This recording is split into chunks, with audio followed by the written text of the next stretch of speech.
दोस्तों, आप सभी का नमस्कार। और आज आप सभी का स्वागत है एक नए एपिसोड में। और आज हमारे साथ हैं हजारों लाखों किसानों की लड़ाई लड़ने वाले बहुत ही सम्मान के योग्य और लगभग 33 से ज़्यादा वर्ष इनको हो चुके हैं किसानों के लिए, समाज के लिए उनकी लड़ाइयाँ लड़ते हुए। कई बड़ी लड़ाइयाँ लड़ी, कई लड़ाइयाँ जीती, संघर्ष काफ़ी विस्तृत रहा और आज भी अपनी जो है इस संघर्ष में आज भी अपनी जो मेहनत है और अपनी जो लगन है उसके साथ लगातार किसानों के बीच में डटे रहते हैं। हर मुद्दे में किसानों के साथ रहते हैं, समाज के साथ रहते हैं। तो हमारे बहुत ही सम्मान के योग्य गुरनाम सिंह चढ़ूनी जी, सर बहुत बहुत स्वागत है आपका। नमस्कार, बहुत बहुत धन्यवाद। तो सबसे पहले सर मैं ये जानना चाहता हूँ, या हमारे दर्शक ये जानना चाहते हैं कि आपको लगभग किसानों की लड़ाई लड़ते हुए 33 साल या इससे ज़्यादा के आसपास का समय हो चुका है।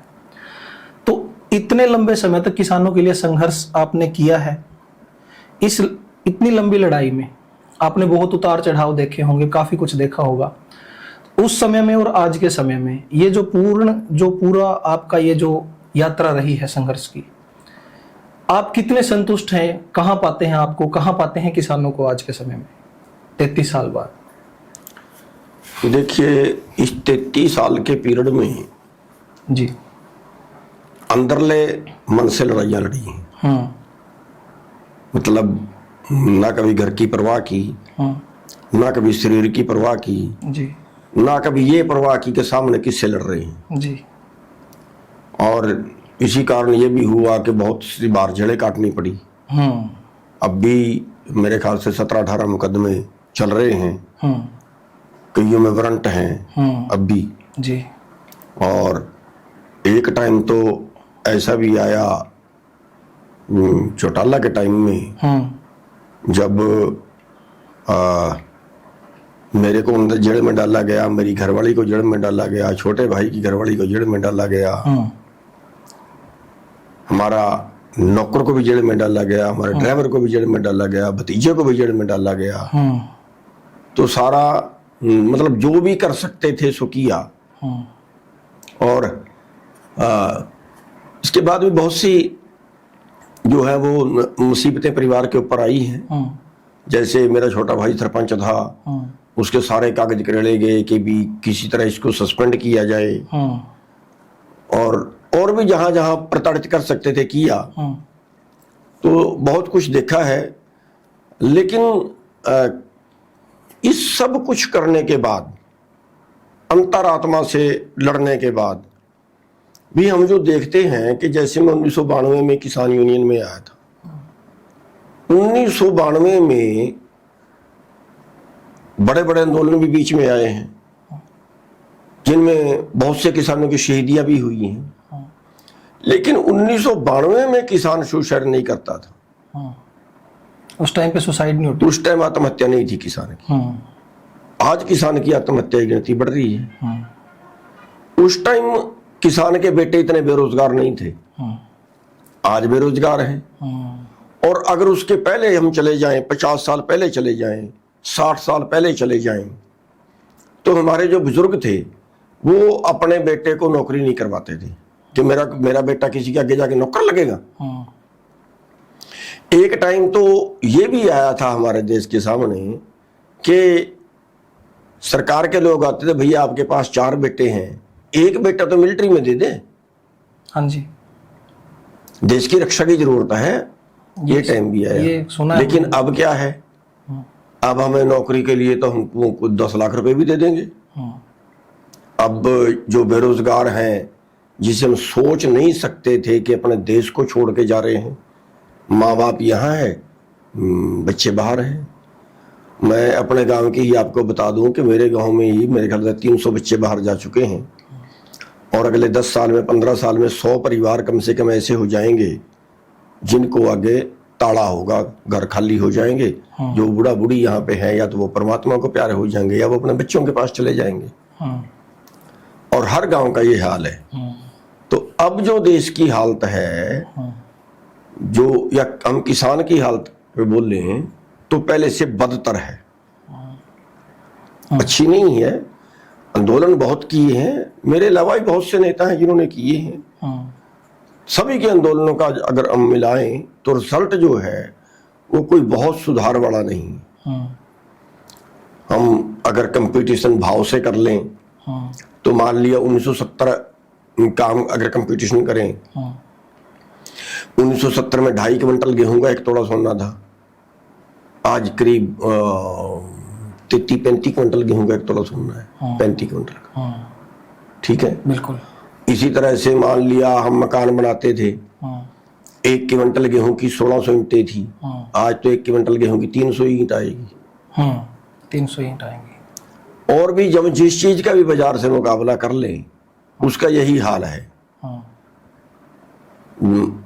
हरियाणा में 78 में यूनियन बनी, अगर हरियाणा में 1978 से आज तक का मुकाबला कर लें, पंजाब में शायद उसके पहले बनी हुई थी, शायद 1964 में बनी हुई थी, तब का आज तक मुकाबला कर लें बाजार से कि हमारे भाव कितने बड़े, बाजार के भाव कितने बड़े, या हम 1992 में आए थे 1992 से मुकाबला कर लें तो लगातार हमारे भाव जो है वो बाजार के बराबर में कम है। किसान जब से ये संघर्ष आपने देखा है, किसान तब से घाटे में ही जा रहा है लगातार। हाँ, मैं बता रहा हूँ ना कि हम जो खरीद रहे हैं बाजार से, अगर हम अनाज के बदले सामान खरीदते हैं तो हमारी कीमत 1967 से आज तक, 1967 में पहला रेट तय किया गया, 66-67 में, तब से लेके आज तक हमारे भावों का 6-7 गुना अंतर हो गया है। यानी जो सामान हम 1 क्विंटल गेहूं का बाजार से खरीदते थे, आज वही सामान 6-7 क्विंटल गेहूं का आएगा। और अगर हम सरसों से मुकाबला करें तो फिर इससे भी ज्यादा का अंतर है। गेहूं का रेट ज्यादा बड़े हैं, तेल वाली फसलों के रेट कम बड़े हैं परसेंटेज एवरेज में। तो कुल मिला के माने तो जो यात्रा थी 33 साल की, कोई ज्यादा संतुष्टि वाली नहीं रही, संघर्ष ज्यादा रहा।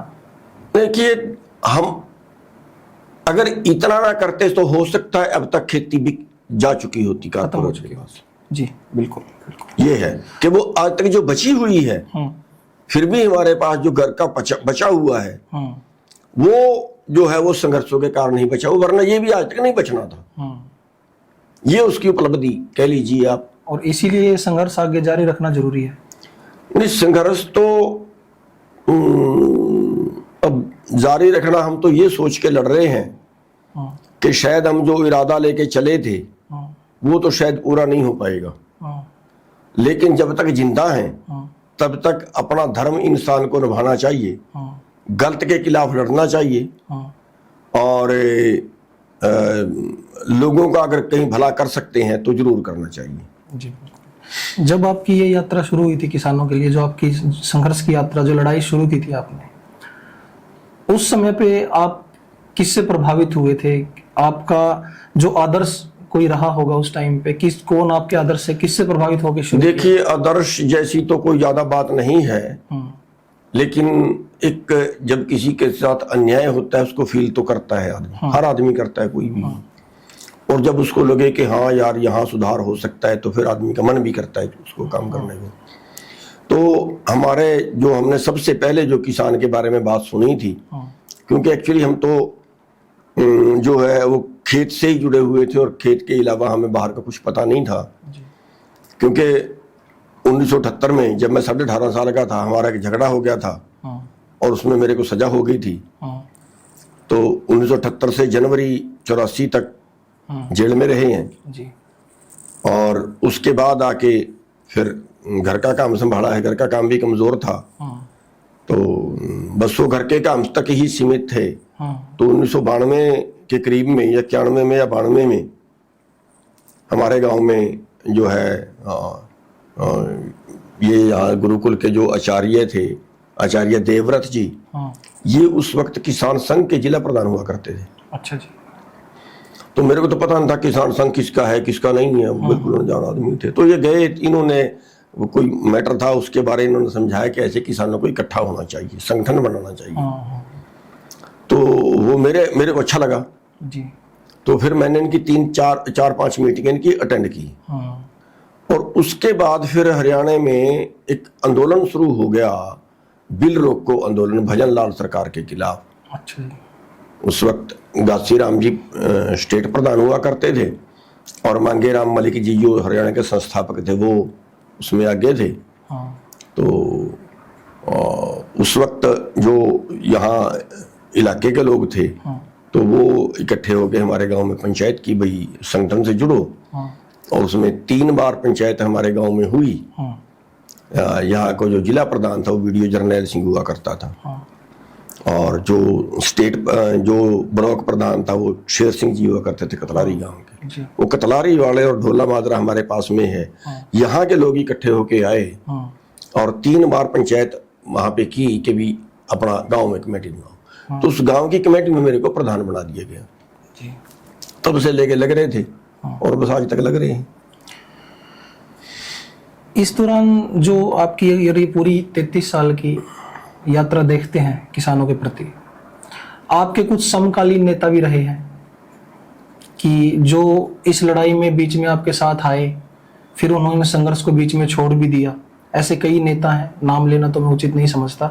तो ये क्या वजह रहती है कि लोग कुछ समय के लिए आते हैं कुछ किसान नेता और फिर छोड़ देते हैं संघर्ष और वापस चले जाते हैं, जबकि संगठित रहना बहुत जरूरी है किसानों की लड़ाई में। देखिए, जब भी कोई शुरू में आता है, चाहे वो किसी भी संस्था में, चाहे वो किसी आज़ादी की लड़ाई में आए, चाहे वो अब किसानों की लड़ाई में आए, चाहे जो भी, वो शुरू में तो एक सेवा भाव से आते हैं जी कि हमें गलत के खिलाफ लड़ना है।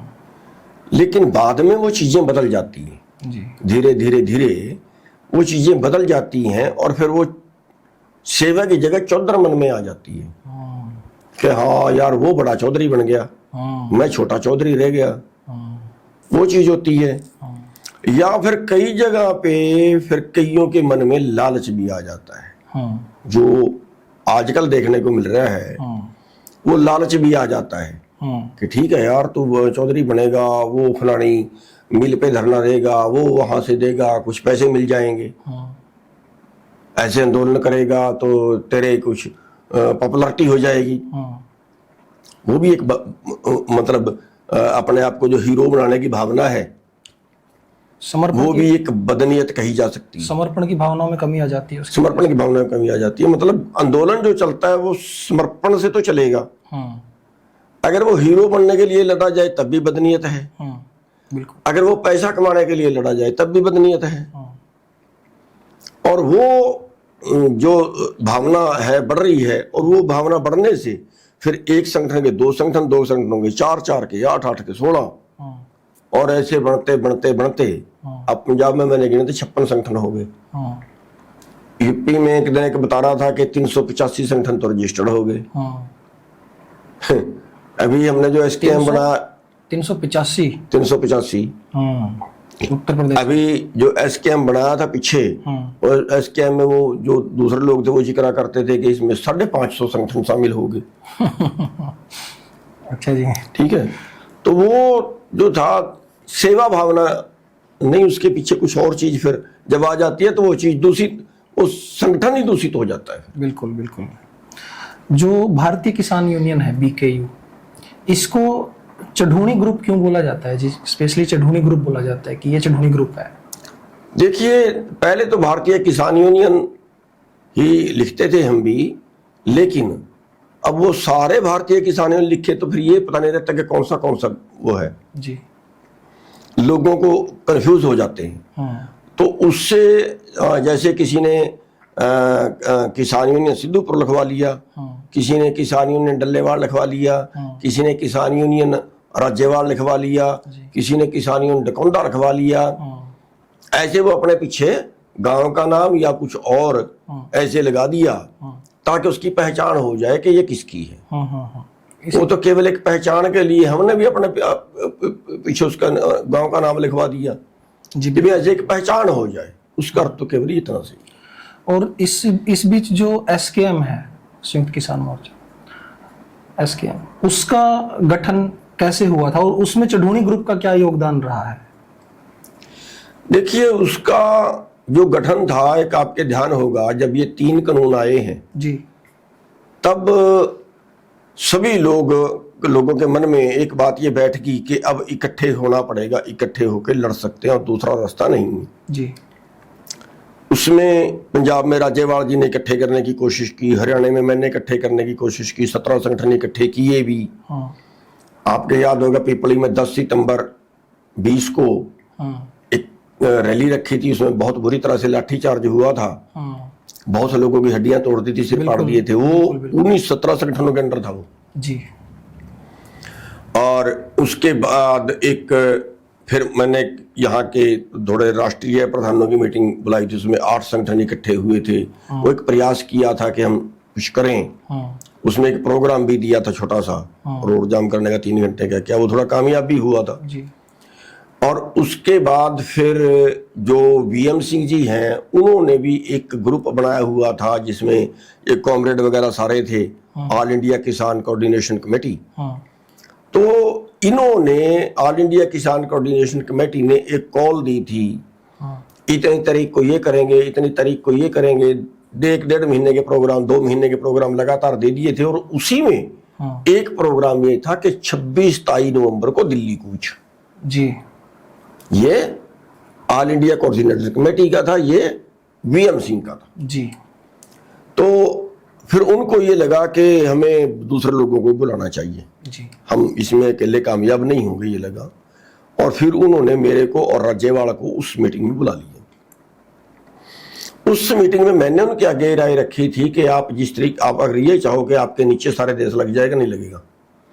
इसकी एक कॉमन कमेटी बना लो, इसका कॉमन मिनिमम एजेंडा बना लो, कॉमन कमेटी बना लो, वो कमेटी संचालन करे और इसका नाम बदल दो जी। तो वो वहां मेरी वाली बात मानी गई किस ये नाम जो सुझाया हमने कि ये ठीक रहेगा, तो वो उन्होंने मान लिया। एसकेएम जी, संयुक्त किसान मोर्चा जी। और संयुक्त का मतलब भी ये लगे भी हाँ अब इकट्ठे सारे, हाँ उसको संयुक्त बना दिया, विस्तृत कर दिया उसको। हाँ, और उसमें 5 मेंबरों की टीम उसी वक्त बना दी गई, जिसमें वीएम सिंह, राजू शेट्टी और योगेंद्र यादव, राज्यपाल और एक मेरे को उस कमेटी में ले लिया गया जी। और उसके बाद फिर हमारी ड्यूटी लगाई कि बाकी लोगों से भी संपर्क करो। फिर हमने जो किसान महासंघ है उससे संपर्क किया, उससे शिव कुमार कक्का और जो डल्लेवाल है, तो ये 2 उसके मेंबर ले लिए गए। उसके मेंबर बढ़ के 7 हो गए और ये एसकेएम जो है वो कंप्लीट बन गया। इसके बैनर के नीचे वो आंदोलन शुरू हो गया और फिर उसका जब दिल्ली पहुंचे, दिल्ली पहुंचने के बाद फिर टिकैत भी 2 दिन बाद आ गया। उसने अलग मोर्चा लगा लिया। इधर से जो है क्या नाम उनका, पंजाब का जो बड़ा संगठन है, क्या नाम है उनका, राज्यपाल जी? नहीं, राज्यपाल नहीं, वो मेरे दिमाग से उतर गया नाम। ये दो लोग उसमें शामिल हो गए। इनको फिर इनका एक आदमी हमने ले लिया, वो 9 मेंबरी कमेटी बन गई जी। ठीक है, वो तब से लेके ये जो है एसकेएम चला गया और उसी के नीचे फिर पूरा आंदोलन जो है वो लड़ा गया जी। और ये तो उसका नाम उग्राहा जी, उग्राहा समिति बोलते हैं उसको। इसके साथ ये जो किसानों का ये आंदोलन रहा, जो दिल्ली कूच हुई थी 3 कृषि कानूनों के खिलाफ, ये इतिहास में इसका नाम दर्ज हो गया। इससे पहले शायद इतना तेज आंदोलन ही शायद किसी कंट्री ने देखा हो, खासकर इंडिया की बात अगर करें तो ये सबसे बड़ा आंदोलन जो है इतिहास में दर्ज हुआ है। एसकेएम के अंडर लड़ा गया ये, जिसमें बहुत सारे किसान नेता, किसान समितियां थी। तो एसकेएम में भी हमें बाद में कुछ फूट देखने को मिली, चाहे वो बहुत छोटे लेवल पे थी या फिर वो किसी भी लेवल पे हो सकती है, फूट देखने को मिली। उसका क्या कारण रहा है? देखिए, कुछ तो विचारधारा हो जाती है जी। अब फूट तो इसमें थोड़ा सा डिस्प्यूट तो इसमें पहली मीटिंग में ही हो गया जी। जब चंडीगढ़ में पहली मीटिंग हुई कि दिल्ली कूच करना है 26 तारीख को, तो कैसे करें जी। तो इसमें जो पंजाब के 3 लीडर थे, क्योंकि जो एसकेएम बनी थी उसमें बाद में राजू शेट्टी और वीएम सिंह जी इससे बाहर हो गए। उन्होंने अपनी जगह 2 और ले, उसमें उनकी तरफ से 2 आ गए, एक हन्ना नमौला और एक एक हन्नान मौला आया और एक दर्शनपाल जी, ये दो उनकी जगह आ गई जी, अब पंजाब के 3 लीडर हो गए, जी, दर्शनपाल, राज्यवाल और डल्लेवाल। जी, तो तो उस पहली मीटिंग के अंदर ये हुआ कि भैया बॉर्डर अगर लगाते हैं, अगर बैरिकेड लगाते हैं तो हम बैरिकेड नहीं तोड़ेंगे, जहां बैरिकेड लगाएंगे सरकार वहां हम बैठ जाएंगे। तो वहां पे बात हुई, मैंने कहा हरियाणा में बीजेपी की सरकार है, हरियाणा वाले बैरिकेड लगा सकते हैं। उन्होंने कहा संभावना लगाने की है और हम वहीं पे बैठेंगे, वहीं पे हम रोड जाम करेंगे जी। तो मैंने उनके आगे तर्क रखा कि पंजाब का तो पहले ही आपने कई जगह रेलें रोक ली, कई जगह आपने सड़कें रोक ली, उससे तो पंजाब का नुकसान होगा। केंद्र चाहती है पंजाब का नुकसान हो क्योंकि पंजाब में दूसरी सरकार है जी। केंद्र को क्या फर्क पड़ेगा उससे, केंद्र आपकी बात क्यों मानने की पंजाब का नुकसान करने से।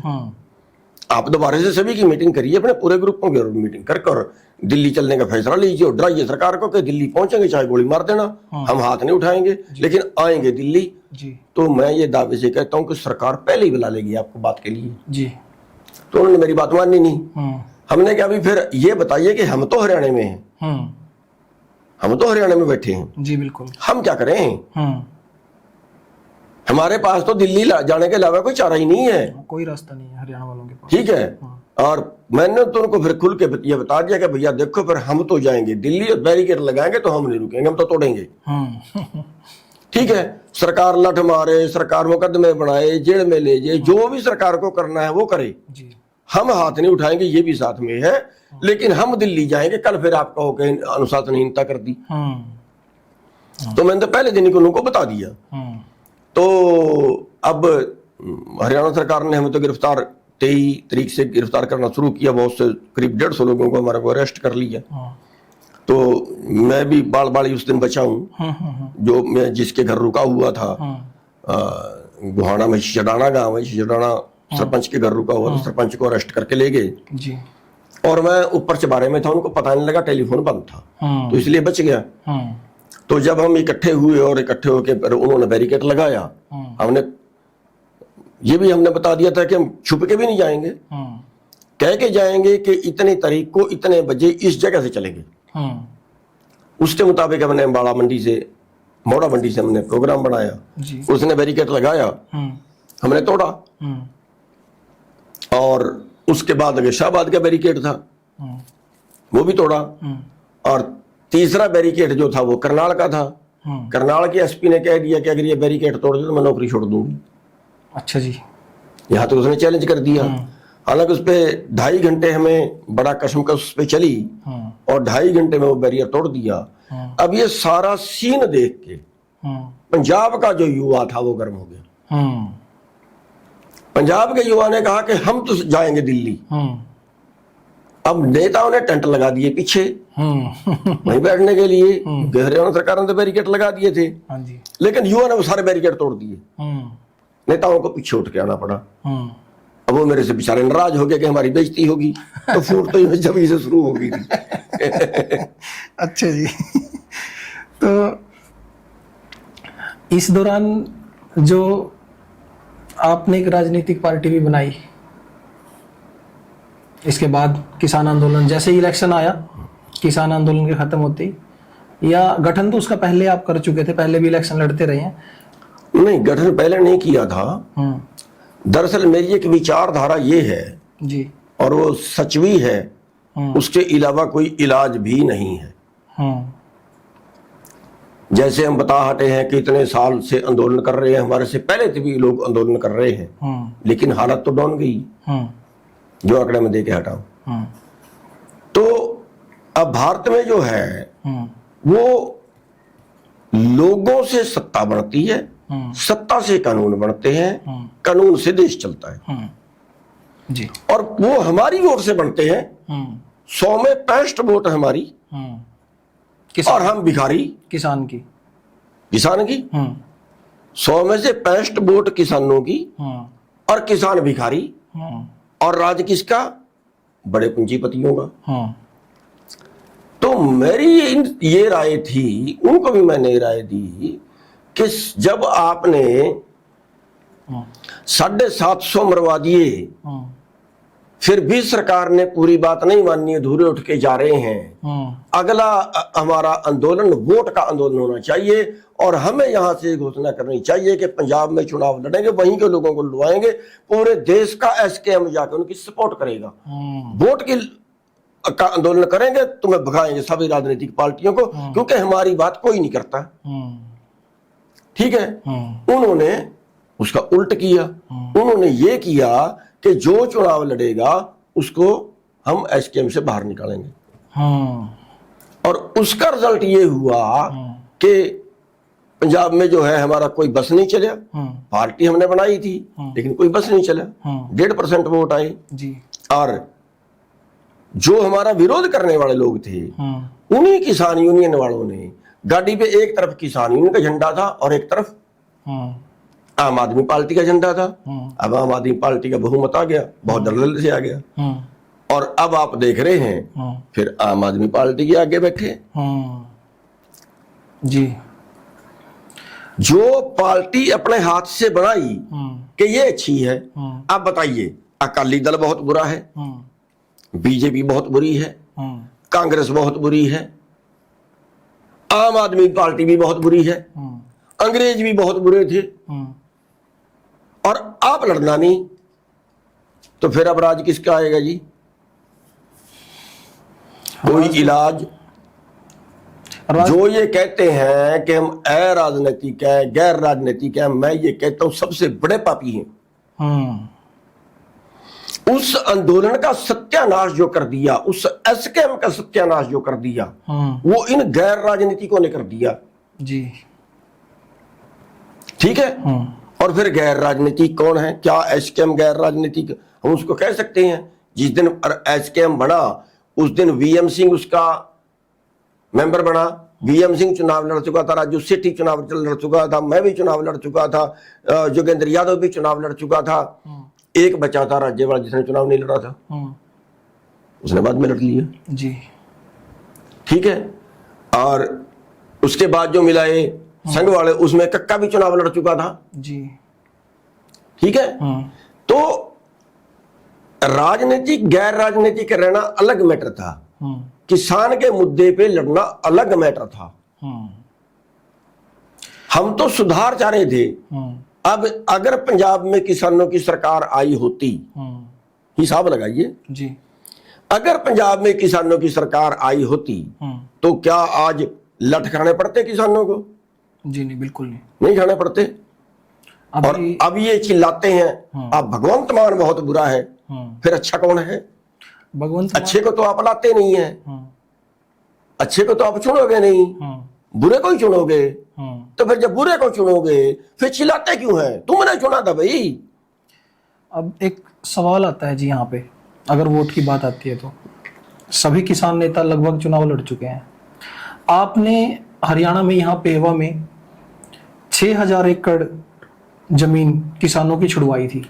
ये बात आमतौर पर होती नहीं है पब्लिकली। तो 6000 एकड़ जो जमीन आपने छुड़वाई थी वो क्या मामला था और वो कैसे पूरा? देखिए, अब आप ये कहेंगे जब 6000 एकड़ छुड़वाई तो वोट क्यों नहीं डाले? दूसरा सवाल आपका ये भी होगा जी। हमारे लोगों ने, हमारे जो किसानों के लीडर हैं ना, उन्होंने ही एक बात लोगों के मन में पक्की कर दी कि नहीं, किसान यूनियन का चुनाव से क्या मतलब? किसान यूनियन तो गैर राजनीतिक है, इनका चुनाव से क्या मतलब? इन्होंने ही पक्की कर दी, इन्होंने उनके दिमाग में बिठा दी। अब वो लोग, जैसा लोग, इतने हमारे लोग समझदार नहीं है कि वो ये कहें कि हाँ हम तो मुद्दे पे वोट डालेंगे भाई। जिसने हमारी 6000 एकड़ जमीन छुड़वाई है, हमारी कई पीढ़ियों की रोटी बना दी है, उसको डालेंगे हम। इन्होंने माहौल पैदा कर दिया, नहीं नहीं नहीं नहीं, बीजेपी को तो हराना है, चाहे बराबर में गधा हो, गधे को जिताना है। ठीक है, और वो गधे को जिताते जिताते दोबारा फिर बना दी उनकी। वो प्रकरण क्या था सर पूरा जो 6000 एकड़ था? जो 6000 एकड़ का था वो यहाँ पे एक झील है, बीबीपुर झील के नाम से, वो अंग्रेजों के जमाने से बिना मुआवजा दिए, बिना रेंट दिए सरकार के कब्जे में थी। 3 महीने उसमें पानी खड़ाते थे, 15 जून से 15 सितंबर तक। ठीक है जी। और जहाँ उसकी 30 फुट पटड़ी थी ऊंची, तो जहां इतना पानी खड़ता हो वहां पे बोर नहीं लगता था, वहां पे कनेक्शन तो सवाली पैदल जब बोर ही नहीं लगता, वहां पे रास्ता भी नहीं निकलता था, और एक फसल उसमें गेहूं की फसल किसान करते थे और बाकी उसमें 3 महीने पानी रोकते थे, झील बनाई हुई थी। ठीक है। तो हमने वहां पे उसको पक्का करने लगे थे, आगे फाटक लगाने लगे थे, उसके फाटक आ गए थे मौके पे, तो उसको पक्का करने लगे थे। वहां के लोग इकट्ठे होके आए कि भैया उसको पक्का करेंगे, अब एक फसल होती है, अब ये भी नहीं होगी। तो हमने वो मुद्दा उठाया कि या तो इनको मुआवजा दे दो या इनको रेंट दे दो, वरना झील तोड़ दो। तो वहां पे 29 दिन हमारा आंदोलन चला, और 29 दिन के बाद सरकार झुकी और वो झील टूट गई कि अब हम इसमें पानी नहीं खड़ाएंगे। और अब वो जो सारी जमीन है उसके मालिक किसान हैं, वहां 2 फसलें भी होती हैं, वहां 3 फसलें भी होती हैं, वहां बोर भी लगते हैं, वहां कनेक्शन भी मिल गए, वहां सड़कें भी निकलेगी। लेकिन गुरु गोबिंद सिंह जी ने कहा है कि दुनिया में सबसे बुरा आदमी कृतघ्न होता है। कृतघ्न, कृतघ्न का मतलब है एहसान फरामोश। बिल्कुल, एहसान फरामोश, बिल्कुल, जिस पे एहसान कर दिया और उसने पीठ में छुरा मारा, सबसे बुरा आदमी दुनिया में वो गिना गया। तो अब जिनकी इतनी जमीन छुड़वा दी और वो भी कहें जी हम तो कांग्रेस को डालेंगे, तो डालो भाई, फिर नतीजा भुगतो। फिर तो आपको बचा कौन सकता है? जो खुद ही मरना चाहता हो, अगर उसको कोई बचाना चाहे तो तब तो बचा सकता है, अगर वो बचना चाहता हो। नहीं वो तो कभी फांसी खाएगा, जहर खाएगा, कहीं कट के मरेगा, जब उसका मरना ही है। जी बिल्कुल, वो तो मरेगा ही। ये जो नैतिकता में कमी आई है समाज, वही वो नहीं बचाई, वही वो नहीं बचाई जी। उसके बाद पेहवा के कई गांव मेरे पास ये कह के आए कि भैया हम मर गए। जो सुप्रीम कोर्ट ने फैसला सुना दिया कि मुश्तरका जमीनें सारी सरकार की मानी जाएगी, सारी पंचायत की मानी जाएगी। हमारे पास तो 75% से ज्यादा तो गांव की जमीन पंचायती वो है, किसी में 800 किले, किसी में 1200 किले, किसी में 1800 किले हैं गांव, एक गांव में, और जिसपे हमारे डेरे भी हैं, हम बस रहे हैं, उसके अलावा हमारे पास है ही नहीं। अगर हमारी जमीन खुसकी तो हम तो मर गए, आत्महत्या ही करनी पड़ेगी, और चारा नहीं है। बिल्कुल। तो मैंने तो उनका भी हाथ पकड़ा, और सबसे पहले आपको याद होगा भिवानी के अंदर, दादरी के अंदर, दादरी जिले में कारीमोद गांव है। कारीमोद गांव में 94 एकड़ जमीन का कब्जा ले लिया था, 700 कनाल का कब्जा ले लिया सरकार ने आगे, और दोबारे हम कई हजार आदमी यहाँ से गए, करीब 3000 के करीब तो आदमी यहाँ से गए, वहां के अपने इकट्ठे किए, आप ट्रैक्टर में बैठ के उसका कब्जा वापस किसानों को दिलवा के आए। उसके बाद दूसरा नंबर यहाँ पे आ गया, ये गांव है नरवाना के परली तरफ, टोल के पास में गांव है बडनपुर में कब्जा लेने आ गए। ठीक है। तो वहां कब्जे के दौरान 2 भाइयों ने जहर खा लिया, एक मर गया, एक बच गया। उसकी डेड बॉडी रख के वहां बैठ गए, उनको मुआवजा भी दिलवाया, उनको जो है वो जमीन भी वापस करवाई। और तब सरकार को ये लगा कि यार इनसे कहां टकराएं, इसलिए सरकार ने उस फैसले पे ब्रेक लगा दी जी। उनकी जमीनें बच गई, उन्होंने भी वोट नहीं डाले। अब यहाँ पे सवाल ये खड़ा होता है जी, सबसे जरूरी, कि किसान जो है, किसानों की लड़ाई तो किसान नेता लड़ते हैं, लाठियां खाने का समय होता है किसान नेता लाठी खाते हैं, जेल जाने का समय होता है किसान नेता जेल जाते हैं, अगर बैरिकेड तोड़ने हो तो किसान नेता आगे होते हैं।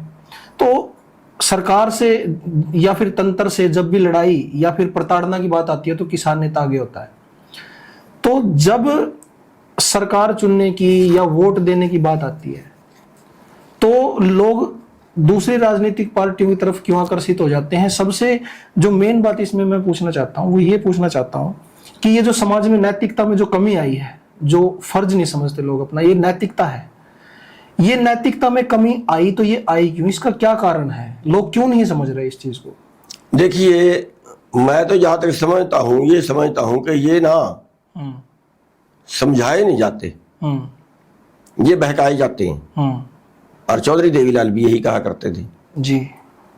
अभी जहां तक आपने बात की कि तब तो किसान आगे होते हैं, अब सूरजमुखी नहीं बिक रही थी, 2 साल पहले सूरजमुखी नहीं बिक रही, सड़क पे बैठे थे और मेरे बेटे को 50 लठ लगे होंगे, 50 लठ। अर्शदीप को, अर्शपाल को, ठीक है। और बीजेपी का एक नेता फोन कर रहा था उसके पहले, प्रधान जी कुछ करो, मेरे पास भी 10 किले हैं। बीजेपी का पदाधिकारी, ओके, प्रधान जी 4000 रुपए में बिकेगी, मर जाएंगे, हमारे पास भी 10 किले हैं, मेरे पास भी, कुछ करो आंदोलन। हमने आंदोलन किया, लटकाए, उठा के जेलों में डाल दिया, पगड़ी पैरों के नीचे रुली, ठीक है। और वही आदमी फिर मीडिया में बयान दे रहा है कि ऐसा गुरनाम सिंह सूरजमुखी बिकवाने आता है, पंजाब की क्यों नहीं बिकवाता। जो बीजेपी का पदाधिकारी था, जिसके 10 एकड़ थे, जो फोन करके कह रहा था प्रधान जी कुछ करो। अच्छा जी, तो बड़ी शर्म की बात है जी। अगर ऐसे लोग हमारे देश में पैदा होंगे तो फिर देश बच कैसे सकता है। अगर इतने स्वार्थी होंगे, अगर इतने महत्वाकांक्षी होंगे, कहाँ नैतिकता रहेगी। नैतिकता तो ये थी कि वो अपनी पार्टी के पास जाता, और उनको पूछता कि इन किसानों का कसूर बताइए क्या है। जी बिल्कुल, आपने कहा नहीं था एमएसपी है और एमएसपी रहेगा। एमएसपी तो मांग रहे हैं, इससे ज्यादा इन्होंने क्या मांग लिया। रियासत मांग ली, अरे अपनी फसल का भाव ही तो मांग रहे हैं। जी बिल्कुल, रियासत मांग ली, क्या मांग लिया इन्होंने। तो एमएसपी का अगर जिक्र आता है जी, तो एक सवाल उठता है, एमएसपी आज का मुद्दा नहीं है, एमएसपी काफी दिनों से मांग रहे हैं किसान। तो अगर सरकार पूंजीपतियों के बड़े बड़े हजारों करोड़ के, लाखों करोड़ के लोन माफ कर देती है, तो किसान को एमएसपी देना इतना पहाड़ क्यों बना रखा है इस बात को। क्या ये इस एमएसपी देना सच में इतना मुश्किल है, या ये वो समस्या है कि जिसके जिंदा रहने से राजनीतिक फायदा होता है। नहीं, एमएसपी तो दे सकते हैं, एमएसपी देना तो कोई मुश्किल काम है ही नहीं जी, क्योंकि उससे कोई सरकार का हम कहेंगे बहुत बड़ा नुकसान होता है, ऐसा तो कुछ भी नहीं है। उसमें दिक्कत जो ये अब इनको आ रही है वो ये आ रही है कि हमारे देश की सरकार WTO में शामिल है, उसके तहत शर्तें हैं कि कोई भी देश अपना अनाज कहीं बेचे जी, खुली मार्केट जी। अब उस खुली मार्केट में उसमें एक शर्त यह भी है कि किसी देश की सरकार अपने देश के किसानों को वर्ल्ड मार्केट से ज्यादा भाव नहीं दे सकती। ओके, वर्ल्ड मार्केट से ज्यादा भाव देना आपत्तिजनक सब्सिडी समझी जाएगी। तो ये लाइन है, उसमें अंतरराष्ट्रीय दबाव रहता है सरकार पे, एक बात। फिर ये अंतरराष्ट्रीय दबाव में आए क्यों, ये भी मेन बात है। दूसरा सवाल, जब ये आंदोलन चल रहा, जब ये चर्चा चल रही थी, तो हमारा भी एक संगठन सरकार के पक्ष में था, शरद जोशी वाला। हमारी बदकिस्मती, जिनके आज भी कई अधिकारी हैं, जैसे गुणी प्रकाश उनके संगठन का है, पंजाब में भूपेंद्र मान उनके संगठन का है, महाराष्ट्र में उसका नाम मेरे को ध्यान नहीं कौन सा है। जब ये इन्होंने अब कमेटी बनाई थी ना, कमेटी बनाई थी, एमएसपी कमेटी बनाई थी अभी सेंट्रल गवर्नमेंट ने, उसमें 5 मेंबर जो है उसी ग्रुप के रखे गए थे, ठीक है। और उस वक्त शरद जोशी जो था वो इसके पक्ष में था। अच्छा जी। और उस वक्त मैंने ये सवाल किए थे कि आप ये बताइए, सेमिनार चंडीगढ़ में लगाया था उन्होंने, शरद जोशी ने, और मैंने वहां पे, मैं उस वक्त जिला कुरुक्षेत्र का प्रधान था, मैंने उस वक्त ये सवाल किया था कि मेरा सवाल है, और सवाल ये है कि एक टाइम दिया था सवाल जवाब का, कि सवाल ये है कि हमें 2 तरह से मुनाफा हो सकता है, ठीक है। या तो हमारी उत्पादन लागत कम हो जाए तो मुनाफा होगा, या हमारा उत्पादन महंगा बिक जाए तो मुनाफा होगा। WTO लागू होने से इन दोनों में से कौन सा काम होगा। मेरा जवाब पाड़ के फेंक दिया।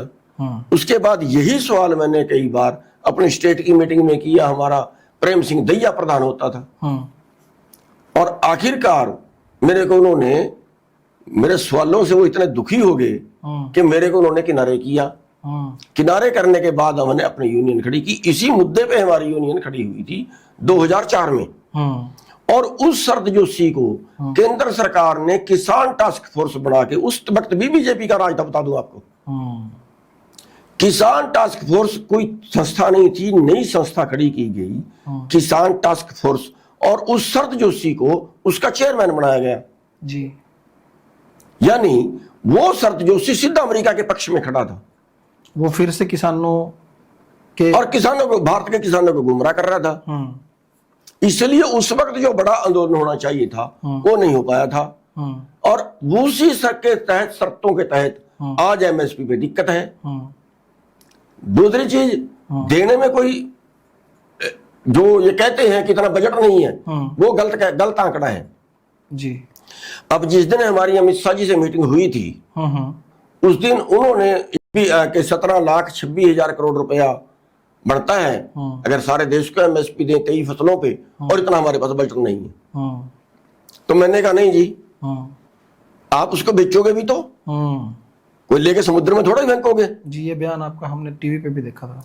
दूसरी चीज, आज हमारी सरसों पे एमएसपी नहीं है, ऑयल सीड पे एमएसपी नहीं है। क्यों नहीं है? क्योंकि हमें मलेशिया से पाम ऑयल सस्ता मिल गया। पाम ऑयल खाने का तेल भी नहीं है, साबुन का तेल है, लेकिन भारत में तो खाने में यूज हो गया। भारत में आदमी तो रहते नहीं जी, बिल्कुल। और आधे भारत के गुड्डे खराब कर दिए, जोड़ों में दर्द, इसकी वजह जोड़ों में दर्द हो गया। हाँ जी। और सरसों नीचे डाउन आ गई। अगर नुकसान क्या हुआ, एक टाइम वो था जब भारत अपने जरूरत का 97% खाद्य तेल पूरा कर रहा था जी, और आज पोजीशन ये है कि 50% पे भी आ गया है। तो 1 लाख करोड़ का हर साल बाहर से मंगाना पड़ेगा जी, पड़ रहा है, मंगाते हैं, अभी भी मंगा रहे हैं। 1 लाख करोड़ भारत का पैसा विदेश में चला गया, तो भारत को नुकसान हुआ, क्या फायदा हुआ? वही 1 लाख करोड़ भारत में खर्च दो, भारत के किसानों पे खर्च दो, वही 1 लाख करोड़। सही बात है। एक बात। दूसरी बात, भाई सरकार जिस भाव लेगी उसी भाव आगे बेचेगी जी, ठीक है। इससे क्या होगा, हो सकता है कोई चीज 2 रुपए महंगी हो जाए, बिल्कुल ठीक है। अगर वो चीज 2 रुपए महंगी, मान लिया उदाहरण के तौर पे सरसों का तेल है, पहली बात तो ये कि पाम ऑयल ने गोड्डे बिगाड़ दिए, उन पे कितना खर्च हो रहा है बताइए। दूसरी चीज, अगर सरसों का तेल बाहर से मंगाते हैं तो 150 रुपए में लीटर हुआ, यहां से मंगाते हैं मान लिया 200 रुपए का लीटर हुआ, ये मान गए 1 लीटर पे 50 रुपए बढ़ गए, हम ये मान लें। एक परिवार में कितना लगता है जी? परिवार पे डिपेंड करता है। 1 महीने में 2 लीटर लग जाएगा मैक्सिमम, बड़ा परिवार भी 2 लीटर बहुत है जी। 15 दिन में 1 लीटर लग गया ना, तो 15 दिन में 50 रुपए बढ़ गए ना, तो कितने रुपए बढ़ गए रोज के भाई? 3 रुपए रोज के। एक परिवार में 3 रुपए का खर्चा रोज का बढ़ गया। एक आदमी के कितने बढ़ गए भाई? 8 आने। और बीमारी से बचे 50 पैसे। बिल्कुल। 50 पैसे महंगाई बढ़ जाएगी क्या? नहीं बढ़ेगी। 50 पैसे में कौन भूखा मरेगा जी 50 पैसे में? बिल्कुल बिल्कुल, उससे ज्यादा तो दूसरी चीजें बढ़ रही हैं। हमें पाठ पढ़ाते हैं ये, महंगाई बढ़ जाएगी, तूफान आ जाएगा, ये हो जाएगा, वो हो जाएगा। तब तो महंगाई नहीं बढ़ी जब हमारे से 50 रुपए किलो दाल खरीदी थी और 200 रुपए किलो इन्हीं व्यापारियों ने बेची थी। अभी भी बेच रहे हैं व्यापारी। तो अभी जो ये नी रिप्लेसमेंट के बड़े बड़े, मैं ये कह रहा हूं कि अगर दालों पे एमएसपी दे दें तो दालें ज्यादा पैदा हो जाएंगी, हमें बाहर से नहीं मंगानी पड़ेगी। हाँ बिल्कुल। जो गेहूं हमारी बाहर सड़ती है पड़ी, वो गेहूं कम हो जाएगी, उसकी जगह दाल आ जाएगी, उसकी जगह सरसों आ जाएगी। जो खाद्य पदार्थ हम बाहर से इंपोर्ट करते हैं, मंगवाते हैं, और जो हमारे यहाँ पैदा होते हैं, उनकी गुणवत्ता में भी फर्क है जी। देखिए, गुणवत्ता में भी है। एक साधारण सी बात है, बिल्कुल अनपढ़ आदमी भी जानता है, जो कुछ हमारे घर पे पैदा हो सकता है वो हमें घर में पैदा करना चाहिए। बिल्कुल। बाजार से हम वो चीज खरीदे जो घर में पैदा नहीं हो सकती। बिल्कुल। और ये वो चीज बाहर से मंगा रहे हैं। हमारी एक मीटिंग थी, आनंद शर्मा एक वाणिज्य मंत्री हुआ करते थे कांग्रेस में, उनसे हमारी मीटिंग थी। वहां मैटर तो गन्ने का था, लेकिन वो बात चल गई सरसों की, खाद्य तेल की। खाद्य तेल मार्केट में और सस्ता हो गया, हमें तो और फायदा हो गया। मैं कहा उल्टा सोच रहे हो। कह रहे कैसे? अरे जितना तुम बाहर से उत्ताप कर रहे हो, हमें सस्ता मिलेगा, तेरे देश का किसान उतना ही मर जाएगा। तेरे देश का किसान मर जाएगा, यहां उसका उत्पादन घट जाएगा, तेरा पैसा, देश का पैसा बाहर जाएगा। बिल्कुल। लेकिन दिमाग में बैठे तो ना, आप ज्ञान नहीं दूसरे को कि मानते नहीं। कभी आज से किसानों के बारे में फैसला करना है, कभी किसानों की राय ली है आज तक सरकार ने? कभी ऐसा किसी अधिकारी ने मीटिंग कभी बुलाई हो आज तक? एक बार कभी सरकार ने बुलाई हो? कभी उसने जो ये नीति मूल्य आयोग है, कभी उसने बुलाई हो? IAS ऑफिसर बैठ जाते हैं, बस वो नीतियां बनाते हैं देश की, प्रैक्टिकल उनका है नहीं, और देश बर्बाद हो रहा है, ये कर रहे हैं। और राजनीति में हर किसान नेता सोचता है, क्योंकि किसान नेता कहीं ना कहीं गहराई तक जाता है मुद्दों के, किसानों के मुद्दों के। आम किसान उतनी गहराई तक नहीं जा पाता। तो इसके बाद किसान नेता, कोई भी किसान नेता है, वो ये सोचता है कि यार अगर मैं राजनीति में होता तो शायद मैं कुछ कर पाता। तो एक MLA बनने के बाद या किसी किसान नेता के CM बनने के बाद किसानों की जो नीतियां हैं, ये नीतियां कैसे बनाई जा सकती हैं? अभी जैसे हम बातचीत कर रहे थे कि आपने बताया कि ये सारी नीतियां WTA से निर्धारित होती हैं, WTO से, वर्ल्ड ट्रेड ऑर्गेनाइजेशन से। तो एक MLA या फिर एक CM इसमें क्या भूमिका निभा सकता है किसानों के पक्ष में? देखिए, अगर हम आंदोलन करते हैं जी, एक आप आंदोलन करते हैं, आम किसान आंदोलन करता है, उसकी बात को क्या लिया जाता है? नेगेटिविटी फैलाई जाती है। बिल्कुल। कभी तो उनको उग्रवादी बताएंगे, कभी उनको खालिस्तानी बताएंगे, कभी उनको एंटी मजदूर बताएंगे, कभी उनको एंटी व्यापारी बताएंगे। यही कर रहे हैं जी। लेकिन अगर एक MLA आंदोलन करेगा, एक MP बनके संसद के बाहर बैठेगा, अगर MP बनके वहीं पे अंदर बैठेगा, भूख हड़ताल रखेगा, यहीं मरूंगा वरना मेरी बात मानो, क्यों देश को बर्बाद कर रहे हो? जी बिल्कुल। तो क्या उसका वजन हमारे से 10 गुना ज्यादा नहीं बनेगा? बिल्कुल। तो आपके कहने के अनुसार जो किसान की लड़ाई है वो सरकार में बैठ के बेहतर तरीके से लड़ी जा सकती है। मैं ये कह रहा हूं, अभी देखिए आप कि धान की खरीद 1 अक्टूबर से खरीद शुरू होती है। एक दिन मैं डायरेक्टर एग्रीकल्चर के पास चला गया, खुल्लर साहब और डायरेक्टर एग्रीकल्चर दोनों थे। तो मैंने उनको पूछा, खुल्लर साहब और डायरेक्टर एग्रीकल्चर दोनों थे, कि 15 जून से खरीद जो है वो धान की लगाई शुरू हुई, आपके कहने मुताबिक, आपके कानून मुताबिक 85 दिन की वैरायटी है, 10 सितंबर को पक गई 85 दिन में, और आपने खरीद शुरू की 1 अक्टूबर से जी। तो वो 20 दिन कहाँ रखेगा? आप अगर उसको खरीदना है 1 अक्टूबर की बजाय अगर उसको 10 सितंबर से खरीद लो तो देश का क्या नुकसान होगा? जब आपने खरीदनी भी है और फिर उनको दुखी भी करना है, ये क्या मतलब हुआ? और उनके पास मेरी बात का जवाब नहीं था। आखिरकार उन्होंने ये कहा, फिर ये तो हमें सेंटर से परमिशन लेनी पड़ेगी जल्दी खरीदने की। मैं क्या, वो कौन लेगा? आपको तो लोगे, आप ही तो बताओगे। हमारे से तो सेंटर बात नहीं करते, हम किसको मिले, किसको बताएं, किसको कहें। लेकिन अगर एक MLA होता, अगर एक MP होता, तो यही बात संसद के अंदर भी तो रखी जा सकती थी। बिल्कुल ठीक है, बिल्कुल। लेकिन करें क्या, हमारे वाले तो जो है वो जाति पे, धर्म पे बस यहीं लटक गए।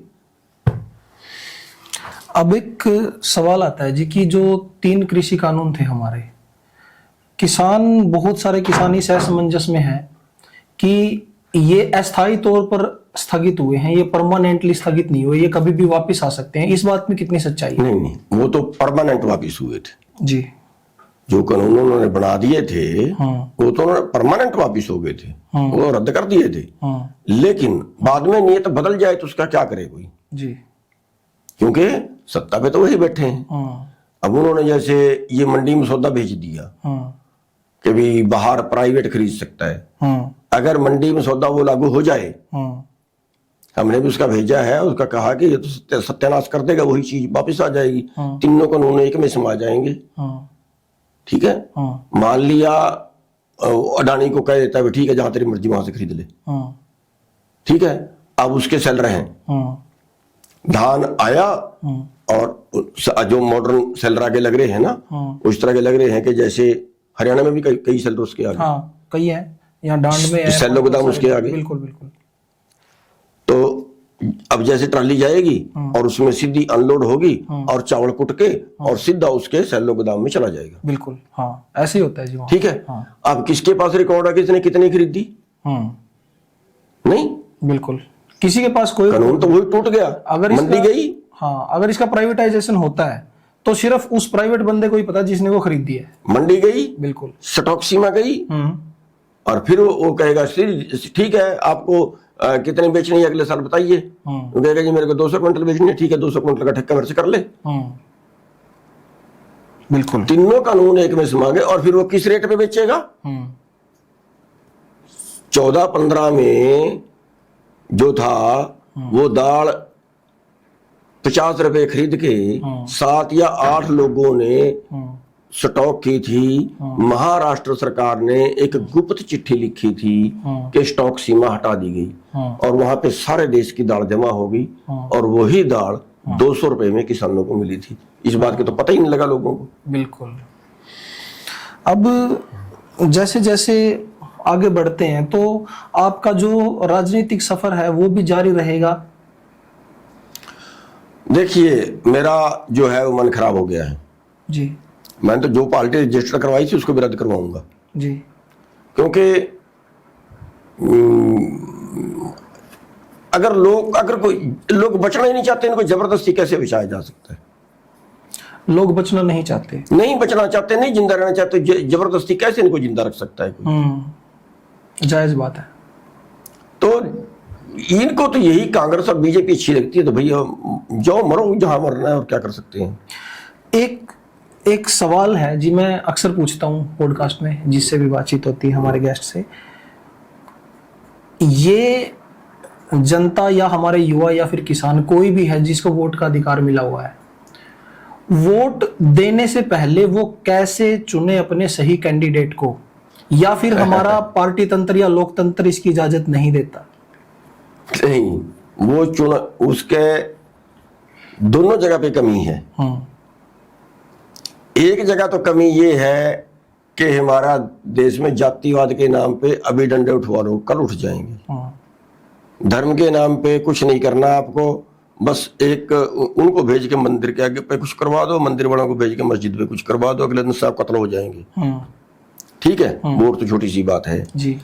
नंबर एक तो ये चीज यहां से जब तक नहीं निकलेगी, ये जब तक ये कानून नहीं बनेंगे कि कोई दूसरी जाति के खिलाफ नहीं बोल सकता, अपनी जाति के पक्ष में 100 बार बोल, लेकिन दूसरी जाति बुरी है ये नहीं बोल सकता। ये बोलेगा तो ताउम्र कैद में। अपने धर्म के लिए जितना मर्जी काम कर, लेकिन दूसरे धर्म को बुरा नहीं बोल सकता। दूसरे धर्म को बुरा बोलेगा तो ताउम्र जेल में। बिल्कुल।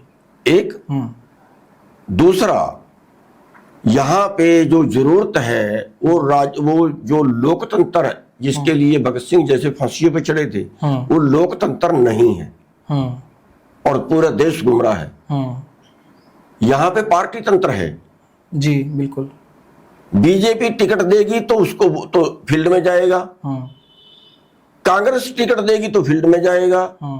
तो जो एमएलए है, जो एमपी है, वो टिकट लेने का वाले का खुशामदगार होगा, ना कि वोट लेने वाले का। वोट तो उसको डालेंगे ही फिर वो, क्योंकि उनको पता है कि टिकट अब देखिए उदाहरण के तौर पे मान लिया पहले में चट्ठा था, ठीक है, उसमें क्या गुणवत्ता है, उसने एरिया का क्या किया है?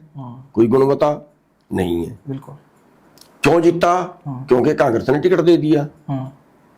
और लोगों के अंदर क्या भावना थी कि बीजेपी को हराना है, दोनों है, बीजेपी है कांग्रेस है, बीजेपी को हराना है, इस बार कांग्रेस को बनाना है, बना दिया। अगर उसी चिट्ठा को आप कहोगे अब लोगों के लिए लड़, तो वो घर से बाहर नहीं निकलेगा, मैं लिखवा ले मेरे से। तो यहाँ पे अब यहाँ पे जो पार्टी तंत्र है वही गलत है।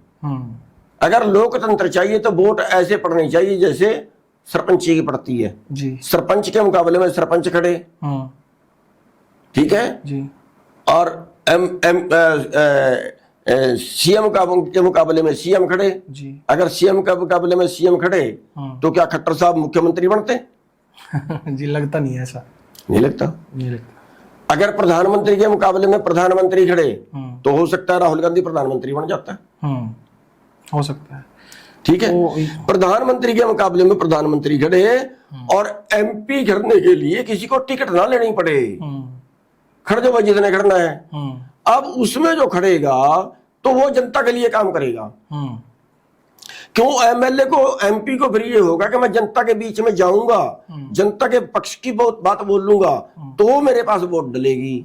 अब ये क्या है, अब जनता को में उसको जाने की जरूरत नहीं है, अब अपनी पार्टी के तलवे चाटने की जरूरत है। अगर उसकी पार्टी गलत कानून बनवा रही है तो वो गलत में भी हाँ करेगा, ना कर ही नहीं सकता। विप लागू करते हैं कि भैया कल ये कानून बनना है इसलिए सबका आना जरूरी है।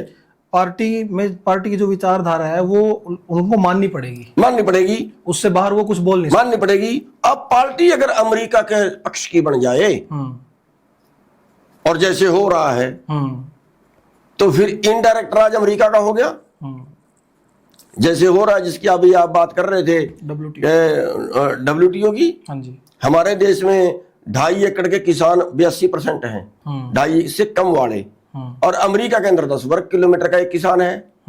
कैसे मुकाबला कर लेगा जी? और ये उनकी नीतियां मान रहे हैं कि हाँ महाराज तुम ठीक हो।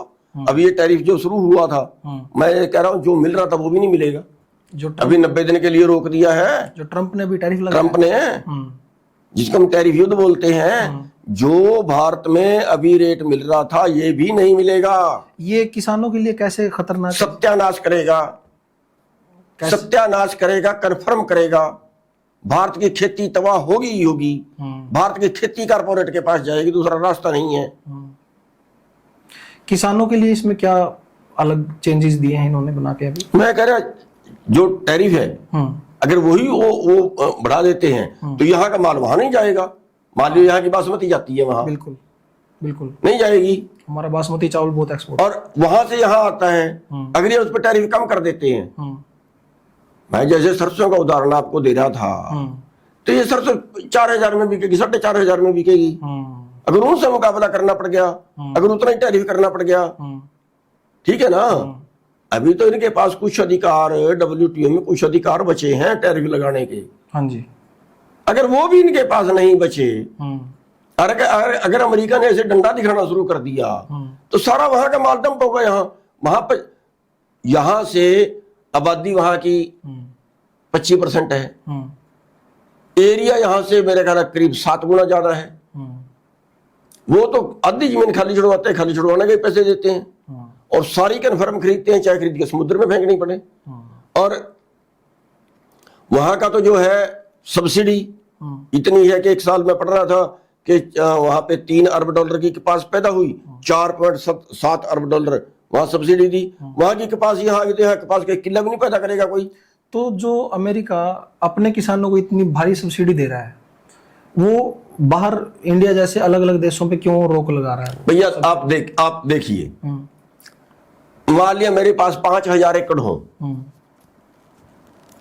और मैं 5,000 एकड़ में कपास बीजूं, तो क्या मैं लेबर से चुगवाऊंगा?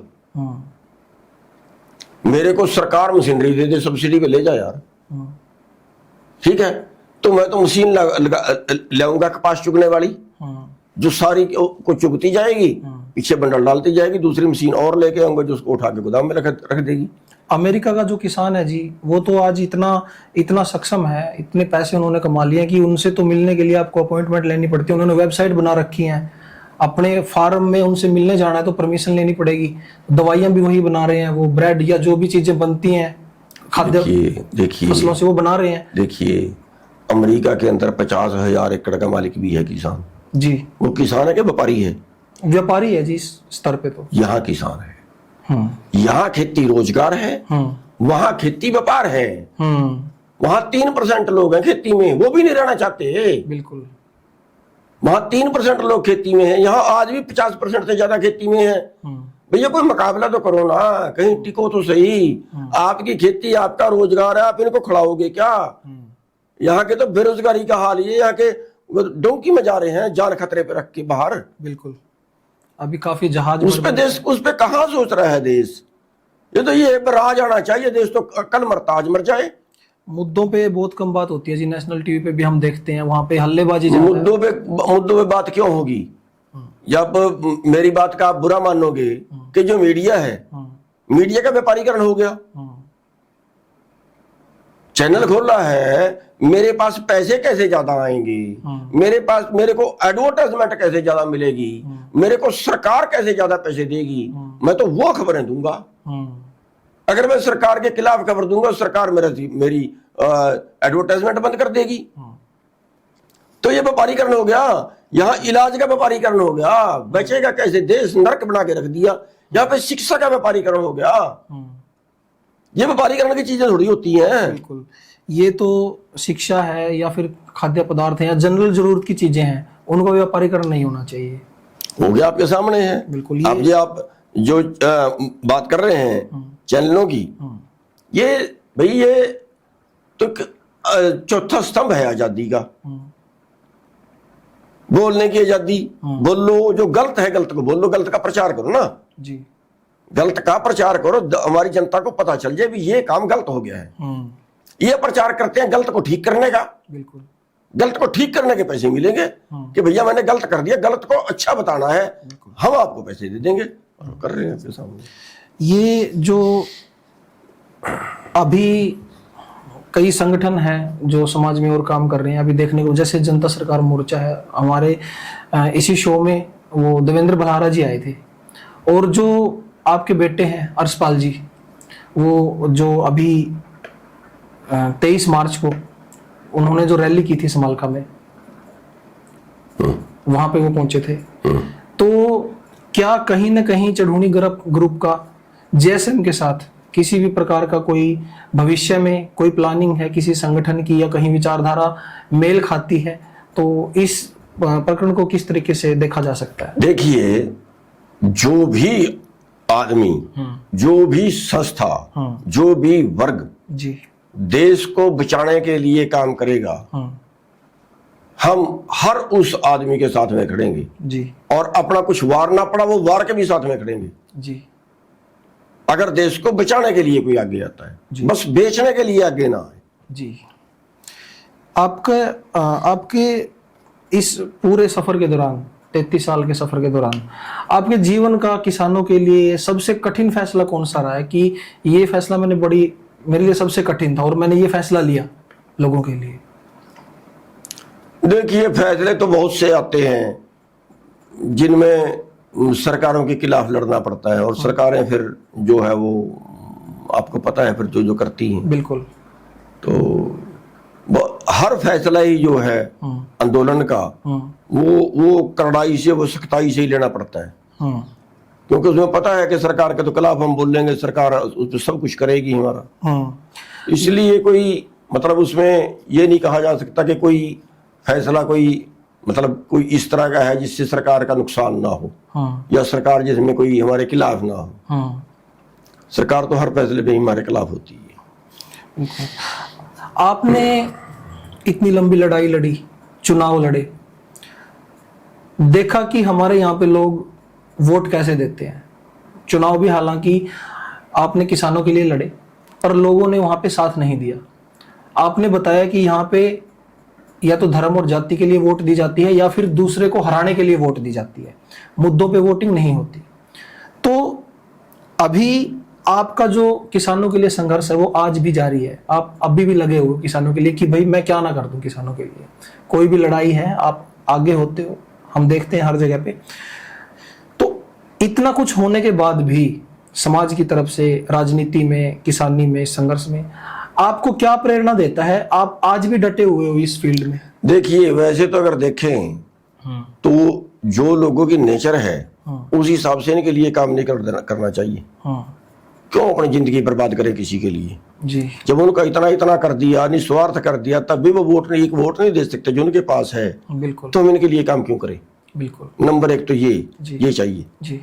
लेकिन फिर भी हम जो कर रहे हैं वो ये सोच के कर रहे हैं कि हमें अपना धर्म निभाना है जी।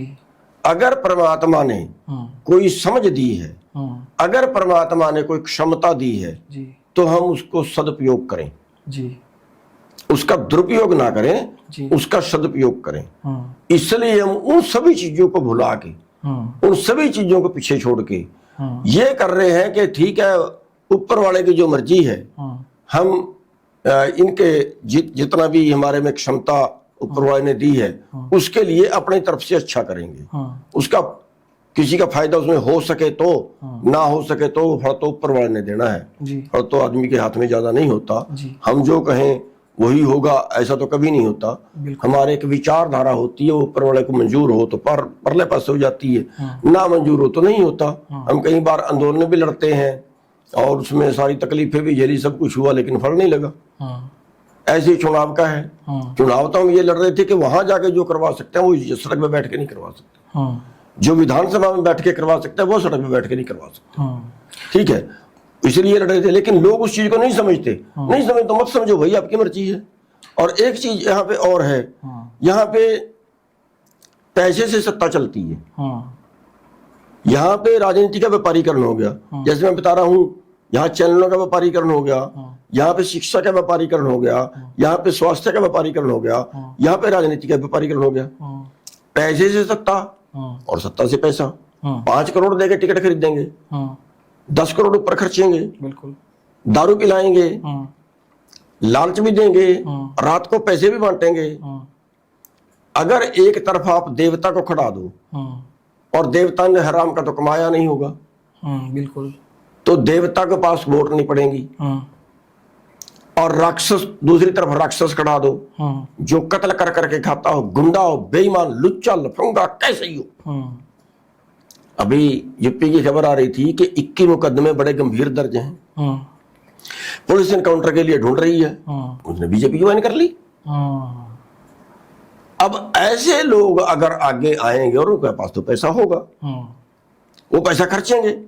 दारू वाले को तो दारू चाहिए, उसको दारू मिल गई तो उसको भाड़ में जाए ईमानदारी।